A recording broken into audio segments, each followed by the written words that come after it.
Last episode, we explored how Langley Prairie was built on connection, from portage routes of the first peoples of this land to railway lines and the ambition of early settlers. But it wasn't all rainbows and sunshine for Langley Prairie property owners. This is the story of how Langley Prairie became Langley City and how one bold vote forever changed the map.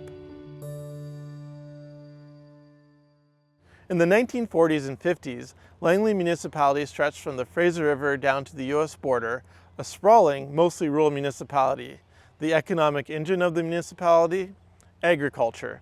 Farms dotted the landscape from Aldergrove to Milner to Brookswood. Dairy, poultry, berry farming, these were the backbones of the local economy. And the rural councillors saw it as their job to support the farmers who fed the region.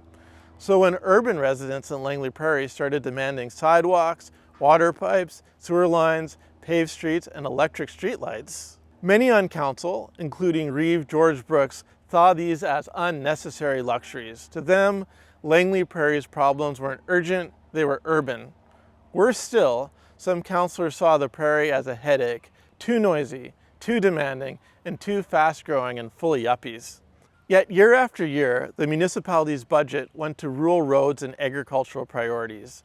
Langley Prairie was evolving into a town, but it was being governed like farmland. The city didn't care about cows, they cared about basic infrastructure.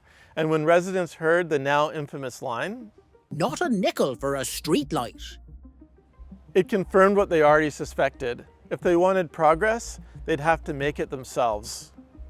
By the early 1950s, the frustration in Langley Prairie turned into something more powerful: organization.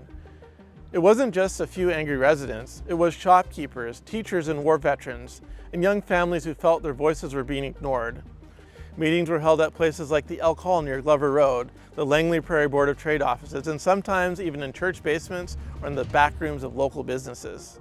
These grassroots gatherings facilitated spirited debates, community education, and coalition building behind one core message: we don't want charity, we just want what we already pay for.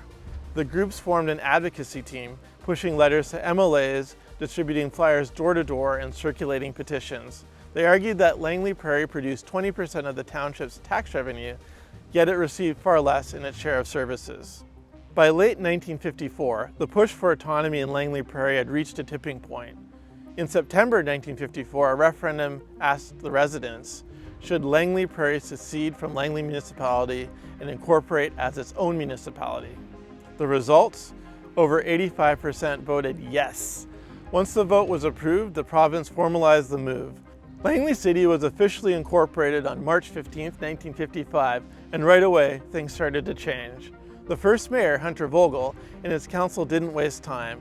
They got to work fixing the very problems that led to the split in the first place. Streetlights were installed, sidewalks were poured, gravel roads finally got paved.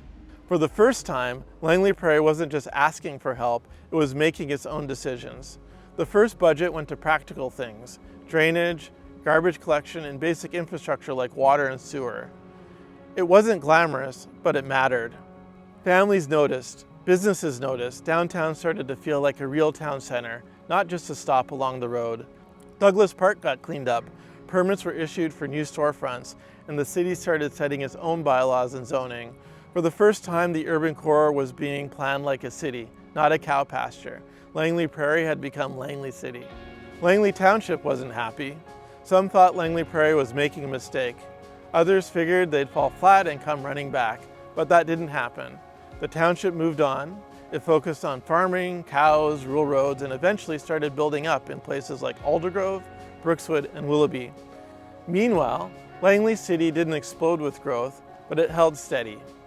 The downtown stayed walkable, services improved, local businesses stuck around. It didn't become a big city, it became a small one that worked and where residents felt heard.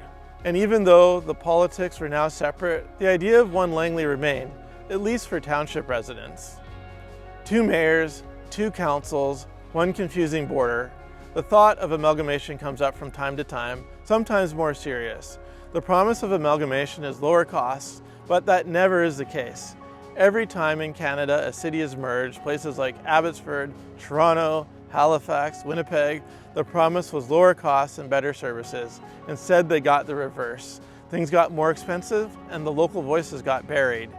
In 1967 and again in 1989, the province tried to force the amalgamation of Langley City and Township, and the community would have none of it. They didn't want to become a super city. At the end of the day, Langley City residents want to have control over their own destiny and have a voice in deciding the path their community should take. It started with a streetlight and turned into two Langleys, side by side, different goals, different growth, same roots, and one overall community.